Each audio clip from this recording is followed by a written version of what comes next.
পরম দয়াল, পরম প্রেমময় শ্রী শ্রী ঠাকুরের রাতুল চরণে আমরা বিশ্ববাসী সকলে অনন্ত কোটি প্রণতি নিবেদন করি। প্রিয় পরমের সাথে যুগল লীলায় নিত্য বিরাজিতা পরমারাধ্যা জগজ্জননী শ্রী শ্রী বড়মায়ের রাতুল চরণে আমরা বিশ্ববাসী সকলে অনন্ত কোটি প্রণতি নিবেদন করি। প্রিয় পরমের ভাবধারাকে বাহিত করে নিয়ে চলেছেন যারা, সেই ভগীরথদের প্রথম প্রধান আচার্যদেব পরম পূজ্যপাদ সৃষ্টি পর্দার রাতুল চরণে, পরম পূজ্যপাদ আচার্যদেব সৃষ্টি দাদার রাতুল চরণে ও পরম পূজনীয় বাবাইদার রাতুল চরণে আমরা বিশ্ববাসী সকলে অনন্ত কোটি প্রণতি নিবেদন করি। আর আমার অনন্ত কোটি গুরু ভাই যারা প্রিয় পরমকে তাদের অন্তরে, তাদের সত্তায়, তাদের মস্তিষ্কে, তাদের অস্তিত্বে চরম পরম ও কেবল রূপে ধারণ করেছেন, তাদের প্রতি আমার অনন্ত জয়গুরু প্রেম প্রীতি ভালোবাসা সব উজাড় করে দিলাম। আমাকে সময়ের কথা তো বললেন না, সময়ের একটা আপনি সীমাবদ্ধতা আছে তো। আপনি বলেন 45 মিনিট। বা 45 মিনিট হবে না, আমার হ্যাঁ, অত সাধ্য নেই, আমার কাছে অত স্টক নেই। কথা হলো যে বলেন। দীপক দাকে, আসলে দীপক দাকে আহ তার প্রদীপটা জ্বালাতে বলেছেন, কিন্তু তাড়াতাড়িতে বলে ফেলেছেন যে নিভিয়ে দিন, তা হয় না। যতখানি তেল আছে ততখানি জ্বলতে দিতে হবে। তারই সূত্র ধরে আমি সরি আগাই। ওখানে হ্যাঁ, তারই সূত্র ধরে আগাই যে 12 থেকে 18 কেন আমি নিতে পারি তত্ত্বটা, কিন্তু একটু আরেকটু যদি পেছনে যাই, সুতোটাকে টেনে নিয়ে যাই, তাহলে মনে হয় আরো সুবিধা হবে। ওই 12 থেকে 18 পর্যন্ত অ্যাওয়ারনেস ওটা দরকার হবে না তখন। সেই অবস্থায় পৌঁছানোতে তো আরো বেশি অভিপ্সিত। হ্যাঁ, কেন? এটা জন্মবিজ্ঞানে, জাতক বিজ্ঞানে আছে, a child is born 20 years before it's birth. এটা শিশু জন্মের 20 বছর আগে তার জন্ম হয়ে যায়। এটা জাতক বিজ্ঞানের কথা। কারণ সন অর ডটার, এটা হলো পিতার দ্বিতীয় জন্ম, অন্য কিছু জন্মায় না, আকাশ থেকেও পড়ে না, মাটি পুড়েও ওঠে না। পিতারই দ্বিতীয় জন্ম হলো পুত্র বা কন্যা রূপে, অন্য কিচ্ছু হয় না। তা 20 বছর বয়সে, জানেন আপনারা, এটা তাত্ত্বিক আলোচনা করার দরকার হয় না, তবুও প্রসঙ্গ যখন এসেই গেছে তখন বলেই ফেলি। 20 বছর বয়সে প্রথম মোটামুটি এক পুরুষ তার পিতা হওয়ার যোগ্যতা বা অবস্থায় পৌঁছায়। সুতরাং তার যা মেকআপ, তার যা প্রাপ্ত, যা বৈশিষ্ট্য, গুণ এবং অন্যান্য অ্যাপটিচিউড বা যোগ্যতা, এরই দ্বিতীয় প্রকাশ তার পুত্রকন্যা রূপে। বিভিন্ন বৈশিষ্ট্য থাকে, সেই জন্য বিভিন্ন পুত্র বা কন্যার মধ্যে বিভিন্ন বৈশিষ্ট্যের প্রকাশ ঘটে যখন যেরকম উদ্দীপনায় সেই পুত্র বা কন্যার মা তাদের পিতার কাছ থেকে আহরণ করে থাকেন।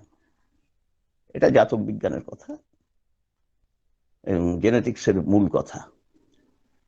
তো জেনেটিক্স পর্যন্ত তো আমরা তো যাই, কিন্তু একটি শব্দ তারপরে আছে, সেইটার খুব উচ্চাঙ্গ পর্যায়েরই এর চর্চা টর্চা হয়, যেটি প্রিয় পরম সর্বত্র আমাদের দীপকদা যে বললেন, নেতাজি সুভাষচন্দ্রকে শ্রী ঠাকুর বলেছেন, অনন্ত মানুষকে বলেছেন, এবং তার কথোপকথন সাহিত্যের যত্রতত্র আমরা এটা দেখতে পাই যে সুপ্রজনন, ইউজেনিক্স, এই কথাটি আসছে না।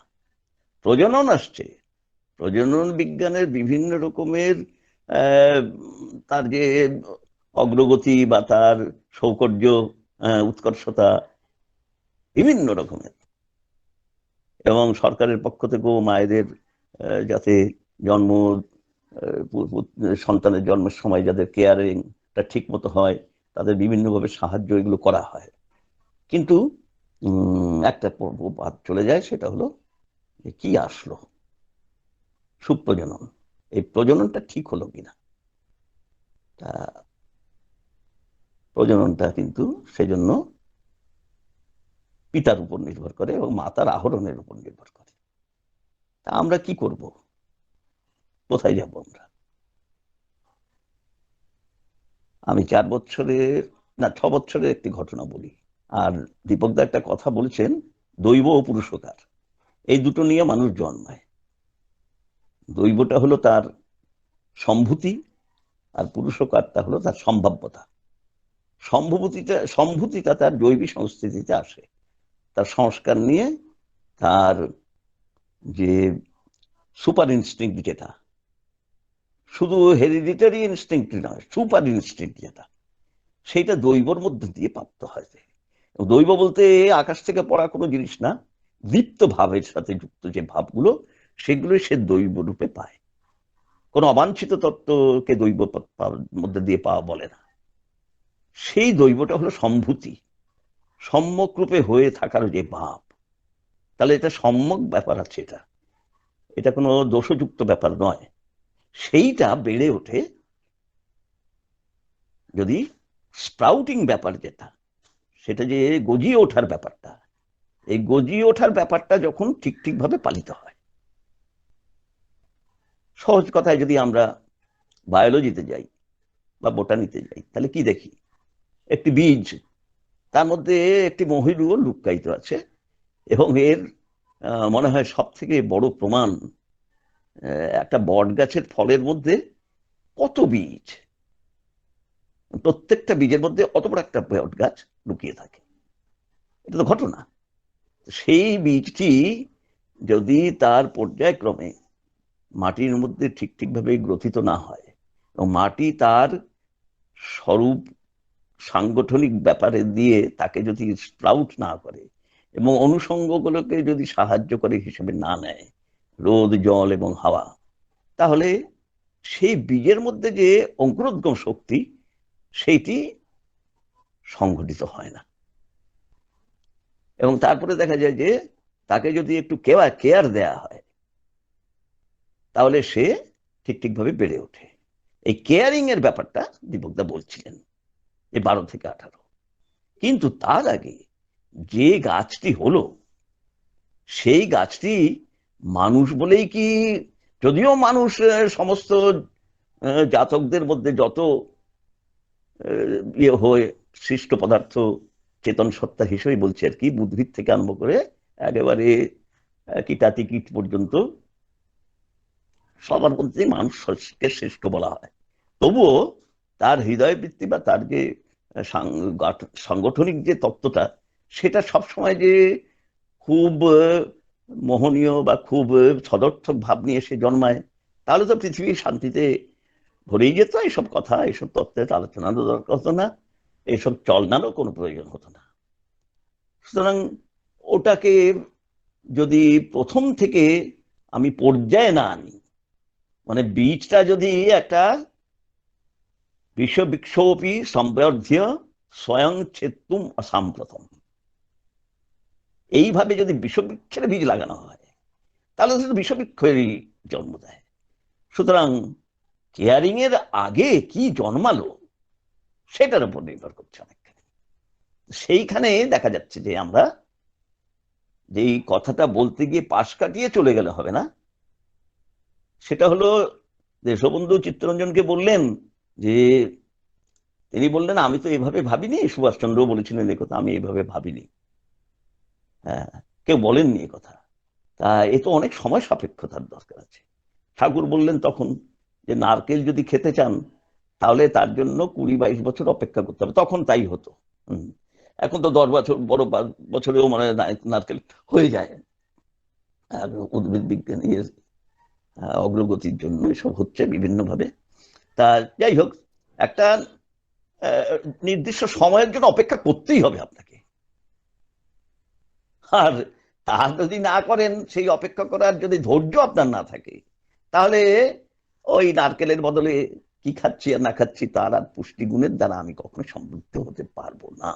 সুতরাং তখন আগাছায় ভর্তি হয়ে যাবে। এবং বলছেন যে ভালো গাছের সাথে আগাছাও জন্মায়। আগাছাগুলো জন্মানো একটা প্রকৃতির ধর্ম, কিন্তু সেই আগাছাগুলো গাছকে তুলে ফেলে দিতে হয় ভালো গাছগুলোকে যাতে পুষ্টি দেওয়া যায় এবং তাকে যাতে বাড়িয়ে তোলা যায়। সুতরাং আমাদের তো লক্ষ্য সেই ভালো ভালো ভালো ভালোই তো আমাদের লক্ষ্য।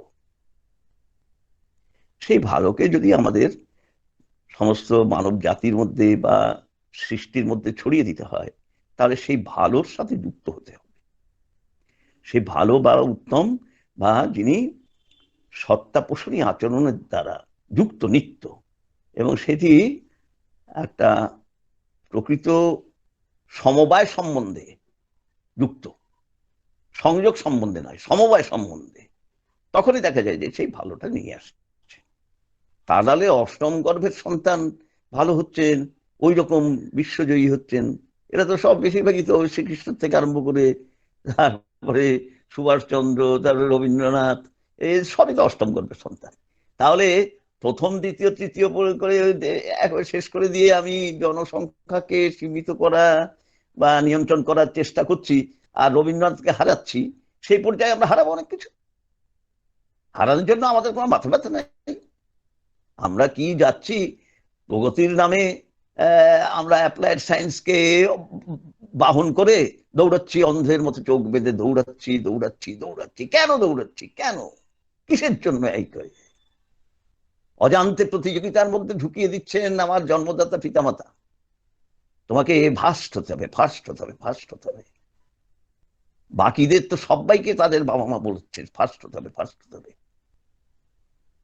তাহলে ফার্স্ট শব্দটা তো সুপারলেটিভ দিক দিয়ে, তার তো কখনো সম্ভব না একজনের জায়গায় আরেকজন ফার্স্ট হয়ে 10 জনে ফার্স্ট হচ্ছে।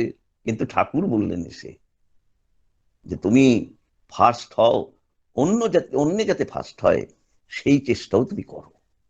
তার মানে তুমি মার্কসের মধ্যে দিয়ে যে ফার্স্ট হচ্ছে তা না, তুমি তোমার মানব সত্তার ভেতর দিয়ে তুমি ফার্স্ট হয়ে ওঠো।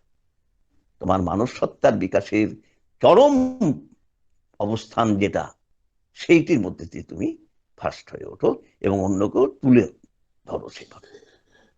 সেইখানে ঠাকুরের প্রকাশ যে অপরিহার্যতা, যে আমাদের জন্মগত জৈবী সংস্কৃতিটাকে, যেটাকে দৈব বলছি, সেইটা তিনি আমাদের স্প্রাউট করেন, বাড়িয়ে তোলেন। আমার 6 বছর বয়সের আমার ঘটনাটা আমার জীবনের সাথে যুক্ত বলেই বলছি। অবস্থানটা কেমন পরমপিতাই জানেন। আমার দীক্ষা হয়, আমাকে আমার বাবা ঠাকুরের কাছে নিয়ে যান, অনুমতি আশীর্বাদ, এই ঠাকুর বললেন বাবাকে দীক্ষা দিতে। তখন সদ্য ডক্টর দেবতীদা ওখানে বসেছিলেন। তিনি বললেন ও 4 বছর বয়স থেকে বড়দের মতো সৎসঙ্গ দেয়, আর বড়দের কাছ থেকে অর্ঘ্য সংগ্রহ করে প্রত্যেক শুক্রবার, আর যতক্ষণ না সৎসঙ্গ শেষ হচ্ছে, তার মানে ভোগের প্রসাদ যেটা সেটা না নিচ্ছে ততক্ষণ সারাদিন কিছু খায় না। আর কি জানি আমার অজান্তে এই এখন যে যুগলবন্দি করছি, এই যুগলবন্দির দিনও সারাদিন খাই না তা না, কিন্তু ভাত খাওয়া হয় না। হ্যাঁ, সেদিনটা রাত্রিবেলায় খাই। হয়তো সেই ধারা বই আসছে। ঠাকুর এই কথা শুনলেন, আর তার সাথে রেবতীদা আরো বললেন যে বড়রা যারা তাকে অর্ঘ্য দেন, তারা তো সৎসঙ্গে সবাই যেতে পারে না, তাই বাচ্চাদের সৎসঙ্গ, তাদের সকালবেলায় সে যারা অর্ঘ্য দেয় তাদের প্রসাদ তাদের কাছে গিয়ে পৌঁছে দিয়ে আসে। আর আমার সৎসঙ্গ দেওয়ার কথা, যে প্রেরণা বা উৎসাহ, সেটা কোথায়? আমি কীর্তন করতে খুব ভালোবাসতাম, আজও বাসি। আর পঞ্চানন্দার মতো কীর্তন করব। বাবাও ছিলেন কীর্তনের আমার প্রেরণা, আপনারা জানেন যারা বাবার কথা, বাবাও কীর্তন করতেন, অতি উচ্চাঙ্গের কীর্তন। পঞ্চানন্দার কীর্তনে একটা আঙ্গিক বিন্যাস এমন ছিল যে ওইটা অনুকরণ করে কীর্তন করতে খুব ভালো লাগতো আমার, মনে মনে সেটাই। কিন্তু বড়দের মধ্যে তো আর গিয়ে কীর্তন করার সুযোগ দেবেন না আমাকে।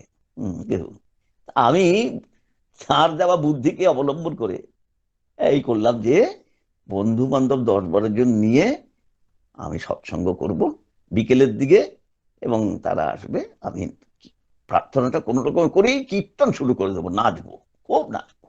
পঞ্চানন্দ একটা বিশেষ শৈলীতে তিনি নাচতেন, সেইটাকে অনুকরণ করে নাচবো, সেটাই করতাম। তা অর্ঘ্য সংগ্রহের ব্যাপারটা কি, যে আমার নিজের কাছে তো কোনো পয়সা ছিল না, কারণ আমি বড়দের কাছ থেকে সংগ্রহ করতাম। কেউ আধ পয়সার যুগ তখন, একদম 50-এর দশকের প্রথম দিকে আধ পয়সা, ফুটো পয়সা ছিল, 1 পয়সা, এরকম করে করে যখন 4 আনা হয়ে যেত তখন আমি আর ভিক্ষা করতাম না, কেন 4 আনাতে তখন ভোগের প্রসাদ, এই ভোগের বাতাসা জোগাড় হয়ে যেত, পাওয়া যেত। এই যে সকালবেলায় আমি তাদের কাছে প্রসাদ প্রসাদ পৌঁছে দিতাম দিতাম, এইটি ঠাকুরকে এত আনন্দ দান করলো। ঠাকুর খুশি হলেন, তৃপ্ত হলেন, আনন্দের প্রকাশ করলেন। একটু তার সেই ভুবন ভুলানো হাসি দিয়ে বলছেন, ওই জেমস সাহেবের কি কওয়া আছে যেন, তো উইলিয়াম জেমসের বইটি শ্রদ্ধেয় জনার্দন দা নিয়ে আসলেন, সেটি ইংরেজিতে, তার তর্জমা করলে দাঁড়ায় যে সংস্কার সুতোর গুটির মতো, একবার হাত থেকে পড়লে তা অনেক দূর গড়িয়ে যায়। একবার হাত থেকে পড়লে তা অনেক দূর গড়িয়ে যায়। তাহলে দেখা গেল ওই যে সংস্কার, সেই সংস্কার গড়িয়ে গড়িয়ে চলছে, কিন্তু কিন্তু তাতে যদি কোন রকমের কোনো গিট, যদি গ্রন্থি যদি না লাগে, সে চলতে থাকবে। সেই চলতে থাকার সময় তুমি কোনো গিট দিতে যেও না। দীপকদার ওই মধ্যবর্তী অংশটা এইটা হলো যে গিট দিতে যেও না তুমি, খুব ভালো কথা। কিন্তু সংস্কারের সুতোটি যদি গড়াতে দিতে হয়, তাহলে কিন্তু সেই সুতোর যে গুটলি বা সুতোর যে কি বলে গোলা, হ্যাঁ, সেই বস্তুটিকে সুন্দর করে ভালো করে রাখতে হবে, যাতে সেটা গড়াতে পারে। উল্টো পাল্টা করে যদি সেই গোলাটা যদি আমি রাখি, তাহলে কিন্তু সে গড়াতে পারবে না। সংস্কার দিলেই হবে না, সংস্কারের নামে সংস্কার দিয়ে নিয়ে বসে থাকলেই হবে না।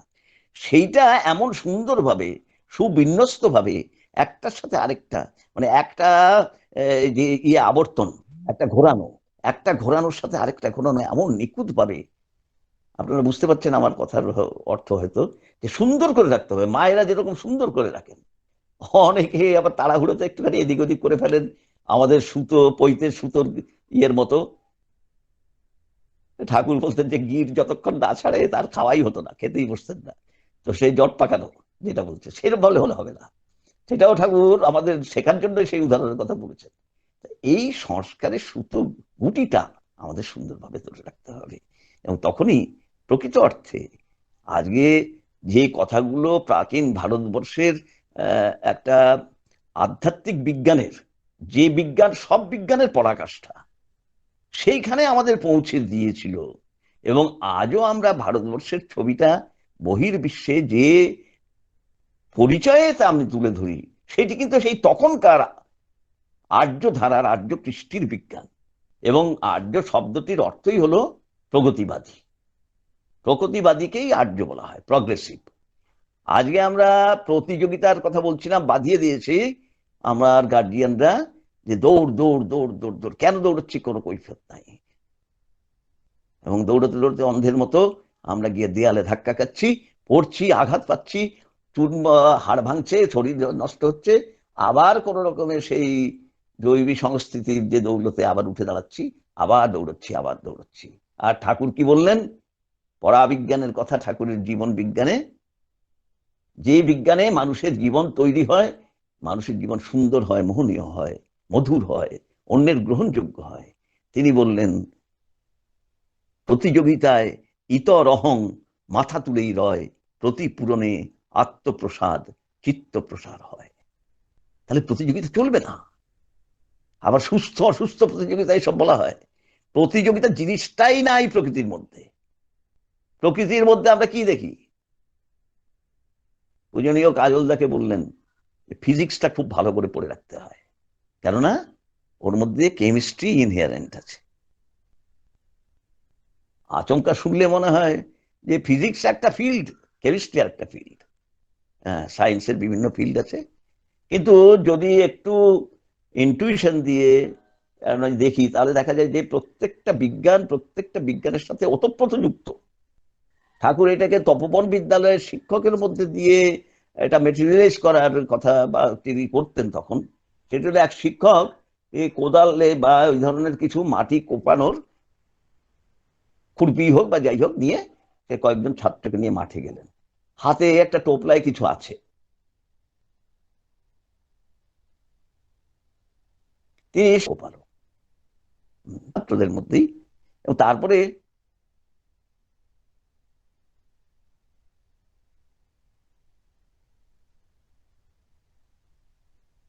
সুন্দর করে সুন্দর করে ঢেকে দিয়ে জল দিলেন। তারপরে কয়েকদিন পরে যেভাবে একটা বীজ থেকে অঙ্কুরোদ্গম হয় সেইটা অঙ্কুরোদ্গম হলো, অঙ্কুরোদ্গম পরে বেড়া দেওয়া হলো, তারা বেড়ে উঠলো, বেড়ে ওঠার পরে বেড়া তুলে নেওয়ার অবস্থায় আসার পরে আর বেড়া রাখার দরকার হয় না, সে তখন মাথা তুলে ওপরের দিকে তাকাচ্ছে, ঊর্ধ্বে তার দৃষ্টি, তার আর নিম্ন দৃষ্টি নাই, তার ঊর্ধ্বে দৃষ্টি আর নিম্নে অজস্র অগণিত যে আশ্রয় প্রার্থীদের আশ্রয় দান। সেই গাছটি তখন কি দাঁড়ালো, সে একটি বীজ তাকে দেয়া হয়েছিল, একটি জীবনের গ্রন্থনা তার মধ্যে হয়েছিল, সে অনন্ত জীবনকে ফিরিয়ে দিয়ে গেল। তাহলে এই যে ফিজিক্সের মধ্যে দিয়ে কেমিস্ট্রিতে পৌঁছালেন তিনি, এই শিক্ষক, কেন? ফিজিক্স হলো ওই মাটিটা, এবং সেই মাটির মধ্যে যে অস্ত্র দিয়ে যে ইয়েটা দিয়ে খুরপি বা কোদাল দিয়ে, সেটাও ফিজিক্সের প্রকাশ। তার মধ্যে যে বীজটা দেওয়া হলো সেও ফিজিক্সেরই আরেকটা বোটানিক্যাল ইয়ে, কিন্তু তার মধ্যে কেমিস্ট্রি কোথায়? আমার সামনে এখানে টেবিল আছে, ঠাকুরের সিংহাসন আছে, চেয়ার আছে, সব কাঠের তৈরি। এখন এই কাঠটাকে যদি বলা হয় তুমি এর কেমিস্ট্রিটা বলো, তাহলে কেমিস্ট্রিটা আমি যদি পর্যায়ক্রমে এগোতে থাকি তখন কি দেখব? ধীরে ধীরে ধীরে ধীরে বীজের যে অঙ্কুরোদ্গম শক্তি, সেইটি হলো তার কেমিস্ট্রি, সেখানে পৌঁছাই। তাহলে ফিজিক্সের মধ্যে দিয়ে আমরা কেমিস্ট্রিতে পৌঁছাই। আমাদের রসবিজ্ঞানে যেটা বলা হয় যে সমস্ত ব্রহ্মাণ্ডটাই আগে কেমিস্ট্রি ছিল। কেমিস্ট্রি মানে সব একটা তাত্ত্বিক অবস্থানে সৃষ্টির মূল কথা বা মূল তত্ত্বটা সেখানে ছিল, সেটা রস রস আর রস।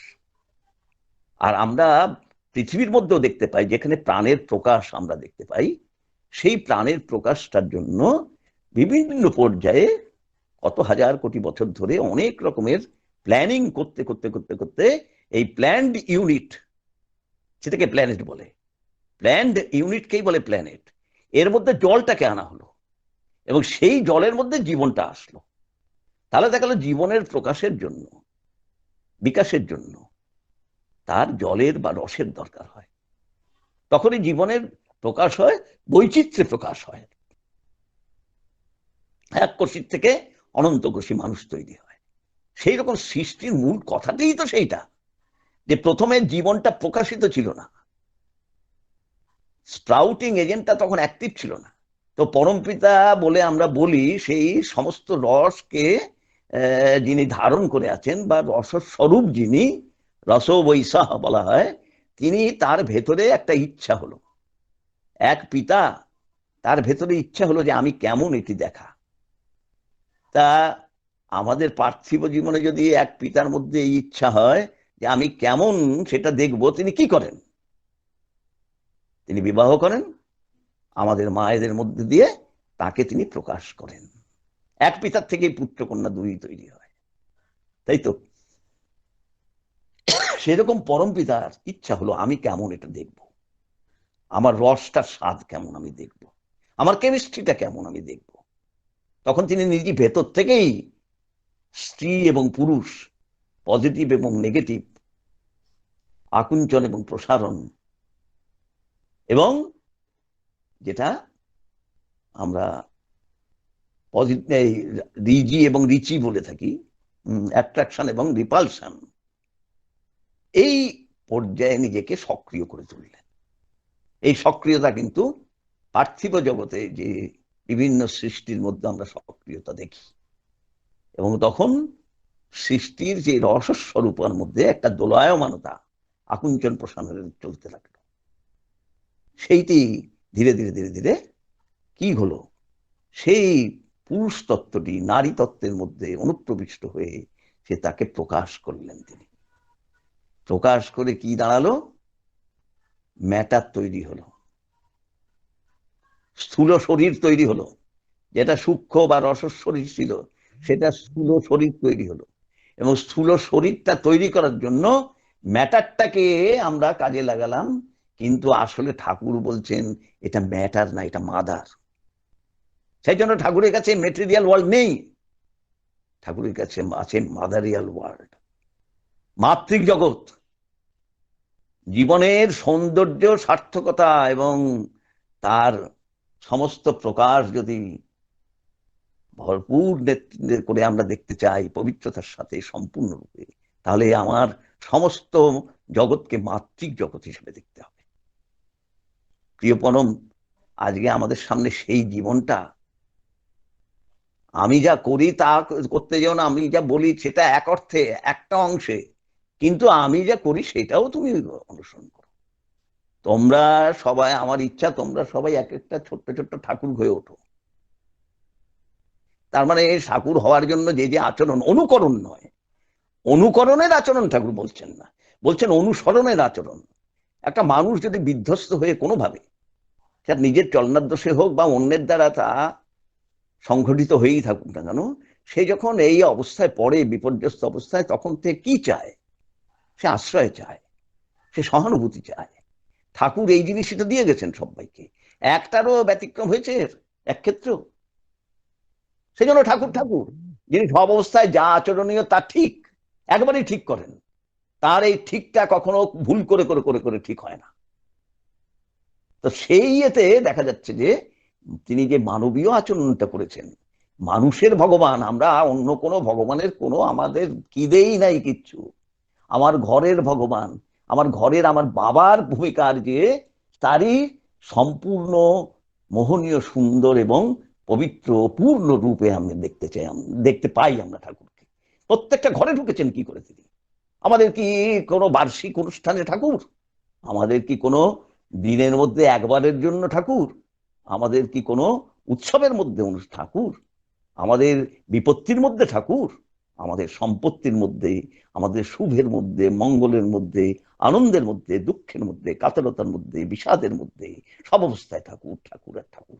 এ কোনো সেই তথাকথিত ভগবত সত্তার পূজা নয়, এটা এটা মানুষের জীবনে যা যা নিয়ে মানুষ সেই তার পবিত্রতার পরাকাষ্ঠা হিসেবে তাকে আমরা দেখি, সেইটা তার, সেই ঠাকুরের আমার পূজা। সেই জন্য তিনি আমাদের জীবনে অপরিহার্য হয়ে উঠছেন। তিনি ছাড়া আমাদের গতি নেই। কেন? আমরা পড়ালেখা শেখার জন্য যদি বিদ্যায়তনে যাই, এবং বিদ্যায়তনে সহকারী শিক্ষক যারা, তার সাথে সাথে প্রধান শিক্ষক, এই সমস্ত শিক্ষকের অপরিহার্যতা যদি আমাদের সামান্য একটা পরিধির মধ্যে বিদ্যা শিক্ষার ক্ষেত্রে অপরিহার্য থাকে, তাহলে জীবনের বিদ্যা শেখার জন্য, জীবনটাকে যিনি পরিপূর্ণরূপে ভেতর থেকে দেখেছেন, ওপেন হার্ট সার্জারি করে দেখেছেন, যে জীবনের তত্ত্ব কি কি নিয়ে কোথায় তার গন্ডগোল করে ফেলেছো, কোথায় ড্যামেজ করে ফেলেছো, কোথায় বিকৃত করে ফেলেছো, কোথায় ডিটোরিয়েট করে ফেলেছো, এইগুলো সমস্ত যিনি জানেন, তাই সেই শিক্ষকের সেই বিদ্যায়তনে আমাদের ভর্তি হতে হবে। তখন দেখা যাচ্ছে সমস্ত পৃথিবীর মধ্যে সব থেকে পবিত্রতার যে অবস্থান, সেই অবস্থানে তিনি আমাদের নিয়ে গেছেন, যেটার সব থেকে অভাব আজকে আমার মাতৃক জগতের মায়েরা, তাদেরকে আমরা মা বলতে পারছি না আজ। খুব কম লোকের মুখ দিয়ে আজ মা। ভাই আর বাহনো, কেন বাহনো, কেন দাদারাও মায়েরা বলতে পারি না? আমার সদ্যজাত মা, যে মা কন্যা, সেও মা, আর আমার যে মা এখানে বাণী পাঠ করলেন সেই মাও মা।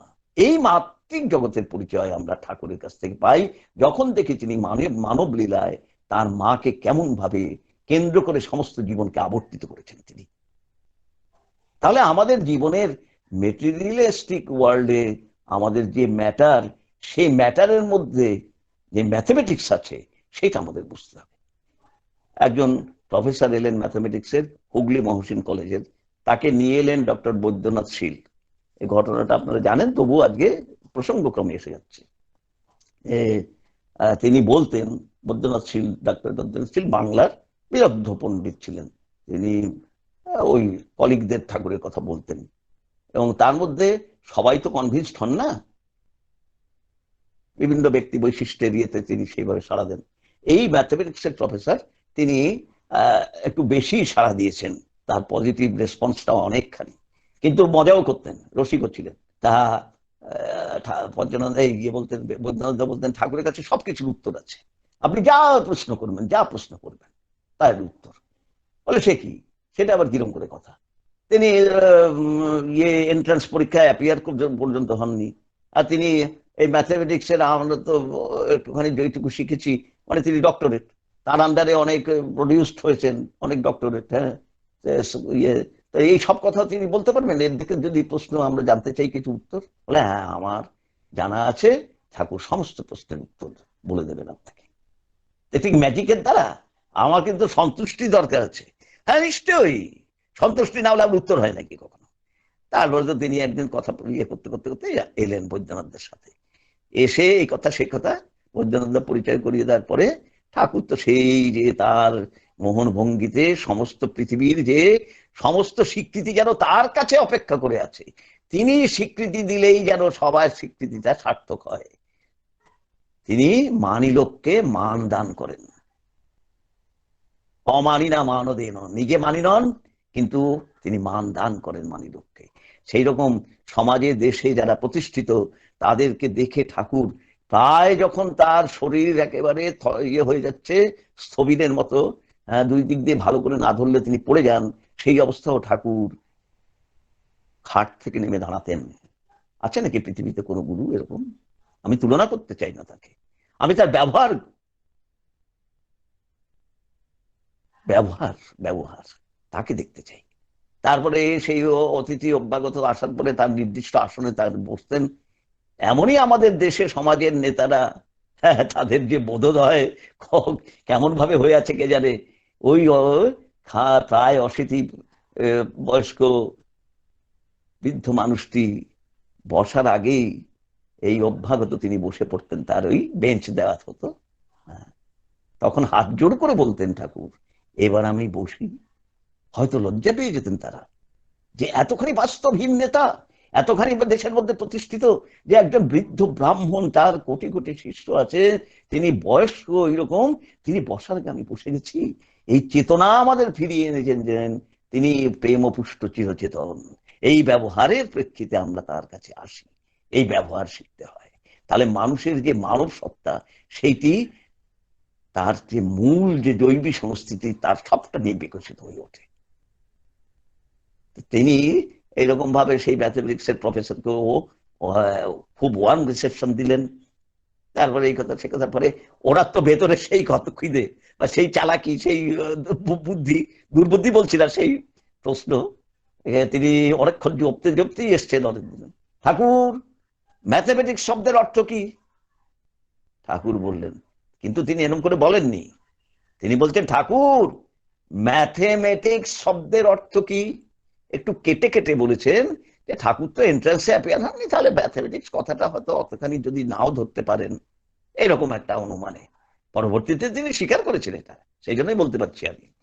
ঠাকুর বললেন ম্যাথমেটিক্স নর্মালি বলছেন, অ্যাবনর্মালি নর্মাল তো সব কিছুতে তিনি নর্ম পালন করেন, তিনি তার উত্তর ওইভাবে দেননি, তার স্বভাব সিদ্ধ নর্মস দিয়ে বলছেন। ম্যাথমেটিক্স মানে কি, আমি মনে করি মেথডিক্যাল অ্যাপ্লিকেশন অফ ম্যাটার। হ্যাঁ, মেথডিক্যাল অ্যাপ্লিকেশন অফ ম্যাটার মানে ম্যাথমেটিক্স, এরকম সংজ্ঞা তো আমি কোথাও শুনিনি। ঠাকুর চুপ করে হাসছেন। মেথডিক্যাল অ্যাপ্লিকেশন অফ ম্যাটার, আমি ম্যাথমেটিক্সের এত সংজ্ঞা এত কিছু কত করে শিখেছি অনেক, আমার টিচাররাও অনেক রকমের শিখিয়েছেন, আছে প্রত্যেকটা ফিল্ডেই আছে। হ্যাঁ, শেষ করবো? হ্যাঁ হ্যাঁ, এটা শেষ না করবো। না, বলুন বলুন বলুন বলুন। আচ্ছা আচ্ছা, না আমি বুঝতে পারছিলাম না যে কিছু অন্য কিছু। তিনি, হ্যাঁ হ্যাঁ ঠিক আছে ঠিক আছে, তো তিনি অস্তব্ধ হয়ে গেলেন এবং তার দীক্ষাও হয়েছিল যে এই সংজ্ঞা মেথডিক্যাল অ্যাপ্লিকেশন অফ ম্যাটার, সে তো সমস্ত বিজ্ঞানের মূলই তো ম্যাথমেটিক্স। তার মাথায় খেলে গেল ঠিক, এবং তিনি বুঝলেন যে সমস্ত কসমসটা এই একটা সুপার ম্যাথমেটিক্স দিয়ে সেটা টায়ার্ড আপ হয়ে আছে, টায়ার্ড আপ হয়ে আছে সব। তিনি বললেন কসমস কসমস হয়ে আছে কি করে? ঠাকুর বলছেন এটা তছনছ হয়নি কেন, কেওস হয়নি কেন, হয় না কেন? বলছেন যে এটা যাতে সমস্ত বিজ্ঞানের সেরা বিজ্ঞানের কথা আমাদের বিজ্ঞানের সাথে যুক্ত যারা, তারা যাতে ধরতে পারি। তিনি বললেন যে সমস্ত গ্রহ নক্ষত্র, যেটার কোনো সংখ্যা নাই, আমরা সংখ্যা করতে পারি না, তাদের সবার মুখ নাকি পোলার স্টারের দিকে, নাকি না, তিনি বলছেন যেমন ঠিক পোলার স্টারের দিকে। তাহলে সবারই স্বার্থ হলো যে আমি যেন পোলার স্টারকে দেখতে পাই, ধ্রুব নক্ষত্রকে দেখতে পাই। ধ্রুব মানে চিরসত্য, সেইটি স্থির, সেইটি কেন্দ্র, মহাজাগতিক কেন্দ্রবিন্দু হলো ধ্রুব নক্ষত্র। সবার স্বার্থ হলো যে তার দিকে তাকাবো, তার দিকে তাকাবো। তখন অত ভিড়ের মধ্যে আর সুশান্ত দাকে আমাকে ধাক্কা দেবেন? অত ভিড়ের মধ্যে ব্রজেশ্বর ভাই কি আমাকে ধাক্কা দেবেন? এ যদি ধাক্কা দেয় আমার মুখ ঘুরে যাবে, তারও মুখ ঘুরে যাবে। তারা তো আমরা দুজনের কেউই তো সেই পোলার স্টারকে দেখতে পাবো না। মহাজগতের মধ্যে এই ম্যাথমেটিক্স করা আছে, এই জন্য এটা কসমস হয়ে আছে। কে ধরে রেখেছেন, কেমন ভাবে ধরে রেখেছেন, সেটি তো পর্যায়ক্রমে এগোতে এগোতে পিতা তস্য পিতা তস্য পিতা তস্য পিতা তস্য পিতা করতে করতে আজ আমি পঞ্চম পুরুষ ও ঊর্ধ্বতর বলতে পারি না নাম, কিন্তু সেই আমার কাশ্যপ মুনির রক্ত তো আমার মধ্যে আছে, কারণ আমি সেই গোত্রধারী।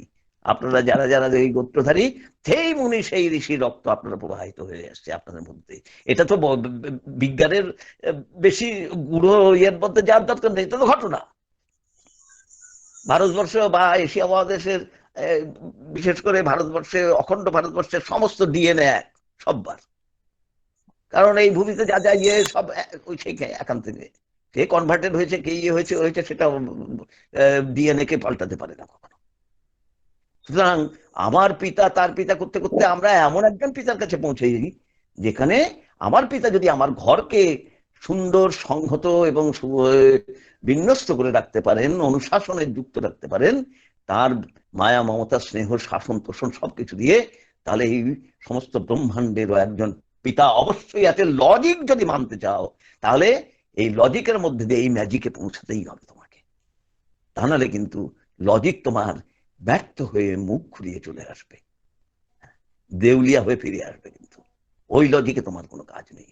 যে লজিক সমস্ত ব্রহ্মাণ্ডের এই ম্যাথমেটিক্সটাকে ধরতে পারে না, সেই লজিক কোন লজিক নয়। তারপরে তো সেই ভদ্রলোক এমন মুখ ধুলেন যে তিনি দীক্ষা নিলেন। এবং তারপরে বৈদ্যনাথ দা এই হলো সময়ান্তরে উনি গেলেন গুরু কিঙ্করদার কাছে, আর ইনি চলে গেলেন তার ঘরে, যে ঘরে উঠেছিলেন। গুরু কিঙ্করদার সাথে বৈদ্যনাথদের খুব সখ্যতা ছিল। তিনি বললেন যে আজকে একটা ম্যাজিক হয়ে গেছে, একটা অলৌকিক ব্যাপার। কি ব্যাপার? এই এই বলে, সত্যি আমি তো বিশ্বাসের ইয়েতে বলি, কিন্তু এইরকম ভাবে বিশ্বাসের শিকড় দিয়ে আরো কত ভেতরে গ্রথিত, তা তো আমি টের পাইনি। কি হলো, কিসের থেকে বলছেন এই কথা? এই এই এই ব্যাপার। আর বিকেলের দিকে ঠাকুরের কাছে গেছেন, কথায় কথায় বলছেন, আগে তখন ওই প্রফেসর এসেছিলেন ম্যাথমেটিক্সের, আপনি তাকে যে ম্যাথমেটিক্সের সংজ্ঞা বললেন, এটা কোথায় আছে? এই সংজ্ঞা কোথায় আছে? কি আমি কোথা থেকে জানবো? আমি কি পড়াশোনা করেছি নাকি? তা আপনি বললেন যে মেথডিক্যাল অ্যাপ্লিকেশন অফ ম্যাটার। বলে আমি কি কব, ওই তো আবার কওয়ালো। কেমন? ওই যে বললো জিজ্ঞাসা করার সময় কেটে কেটে ধীরে ধীরে তখন বললেন ঠাকুর, ম্যাথমেটিক্স মানে কি, ম্যাথমেটিক্স মানে কি। ওর থেকেই আমি পেয়ে গেলাম, এটা পেয়ে গেলাম কি তার কাছেই আছে, তিনি দিলেন সেটা দয়া করে। মেথডিক্যাল হলো ম্যাথ, এ হলো অ্যাপ্লিকেশন, আর ম্যাটার, ম্যাটিক্স হলো ম্যাটার। তা এই বিদ্যা যদি আমাকে সমস্ত জীবনের ম্যাথমেটিক্সটাকে যদি জানতে হয়, তাহলে সেই বিদ্যা তো একজনের কাছে আছে। আমার নিউটনের মধ্যে যদি আমার যদি এই পার্থিব নীতি নিয়মগুলো থাকে কিছু, তাহলে সমস্ত ব্রহ্মাণ্ডের নিয়মগুলো যার কাছে আছে, সেই তার কাছেও তো সবকিছুই আছে। তাকে তো আমরা আমাদের জীবনের অপরিহার্য ছাড়া অন্য কিছু মনে করতে পারি না। গুরু, অনেক সংজ্ঞা দিয়ে গুরুর কথা বলা যায়, বলা আছে শাস্ত্রে, বিভিন্ন বিভিন্ন ভাবে সেটার প্রকাশ হয়। সংস্কৃতে আছে, বাংলায় আছে, ইংরেজিতে আছে, সব ভাষায় আছে। কিন্তু আসল কথা, মানুষের চল না মানুষকে বিপাকে ঠেলে দেয়, বিভিন্ন রকমের বিধ্বস্তিতে ঠেলে দেয়। না পাওয়ার এক বেদনা তাকে কুড়ে কুড়ে খায়, বিকৃত পাওয়ার বেদনা তাকে গ্রাস করে। সে সুকেন্দ্রিক হতে পারে না, কিন্তু অকেন্দ্রিক হয় না, সে বিকেন্দ্রিক হয়ে পড়ে, বিকৃত কেন্দ্রিক হয়ে পড়ে। পার্থিব দুনিয়ায় অকেন্দ্রিক বলে কোনো জিনিস নেই। তুমি হয় ঈশ্বরের নয় শয়তানের, কথাটা ওই জন্য বলা হয়। তুমি সুকেন্দ্রিক থাকতে পারো, কিন্তু কেন্দ্রচ্যুত হয়ে তুমি যে আকাশে ঘুরে বেড়াবে কোন রকম ছাড়া, তা কিন্তু নয়। তোমাকে বিকেন্দ্রিক হতে হবে, বিকৃত কেন্দ্রিক হতে হবে। সেই বিকৃত কেন্দ্রিকতা তোমার জীবনকে ক্ষয়ের ডালি সাজিয়ে তোমার পান পাত্রে ভরে তোমার ঠোঁটের কাছে ধরবে। তখন তুমি অজান্তে সেই বিষপাত্রের সব গলা ধকন করবে, আর তখন বলবে এর দোষ তার দোষ, অমুক কোথায় তমুক কোথায়, ভগবান কোথায়, ঈশ্বর কোথায়। আর আমার আদর্শের কি দরকার? আদর্শ যিনি মানে সবটা দরকার দেখেন, তিনি আদর্শ। যিনি ভবিষ্যতের কথা দেখেন তিনি আদর্শ না, আমার বর্তমানের সমস্ত অবস্থানকে যিনি সুন্দর করে তোলেন তার বিদ্যমানতা দিয়ে, তার চলন দিয়ে, তার মমতা দিয়ে, তার স্নেহ দিয়ে, তার প্রেমের পরাকাষ্ঠা দিয়ে, তিনি মানুষের ভগবান। তার মধ্যে কি দেখতে পাই? জগতের সমস্ত জানা, ঐশ্বর্য, ভালোবাসা ও কর্ম যার ভিতর সহজ উচ্চারিত, আর যার প্রতি আসক্তিতে মানুষের বিচ্ছিন্ন জীবন জগতের সর্বপ্রকার সমস্যার চরম সমাধান হয়, তিনি মানুষের ভগবান। থাকুক আশার আকাশের ভগবান, থাকুন মূর্তির মধ্যে ভগবান, থাকুন ভাবের মধ্যে ভগবান। আমার সাক্ষাৎ ভগবানের এই পরিচয়ে আমি যখন তাকে দেখি, তখন দেখি যে জগতের সমস্ত জানা, এই যে ম্যাথমেটিক্স কর্ম, যে কর্ম মানুষকে বিস্তারের দিকে নিয়ে যায়, সেই কর্ম, এই সমস্ত কিছু আমি যার মধ্যে পাই। আর তার প্রতি আসক্তি, অ্যাটাচমেন্ট আমার বিচ্ছিন্ন জীবন জগৎকে মোহনীয় সুন্দর করে তোলে। তিনি আমাদের ভগবান। আমরা রাস্তায় তার দয়ায়, তার অনুগ্রহে আমরা এসছি। এর মধ্যে ভাবের বিহ্বলতা নাই, ভাবের আতিশয্য নেই, হওয়ার আতিশয্য আছে, আরো আরো আরো আরো। সেই জন্য ঠাকুরের আদর্শের শেষ কথা কিচ্ছু নেই, যদি থাকে সেটা হলো আরো আরো আরো আরো আরো আরো আরো। আচার্য প্রবাহের মধ্যে দিয়ে সেই আরত্ব তিনি প্রবাহিত করে নিয়ে চলেছেন। তিনি আমাদের আচার্য, আমাদের সাথী হয়ে, আমাদের সঙ্গে সঙ্গে সুখ দুঃখের সমভাগী হয়ে, সে অমৃত পথে যাত্রী হয়ে আমাদের নিয়ে চলেছেন। সেই পতাকাধারী, সেই ধ্বজাধারী তোমার পতাকা, তার মধ্যে শক্তি সঞ্চারিত করে তুমি দিয়েছো, তিনি আমাদের বয়ে নিয়ে চলেছেন সেই অমৃত পথ ধরে। ভগীরথরা আমাদের নিয়ে চলেছেন অমৃত সাগরের দিকে, অমৃত পুরুষের দিকে।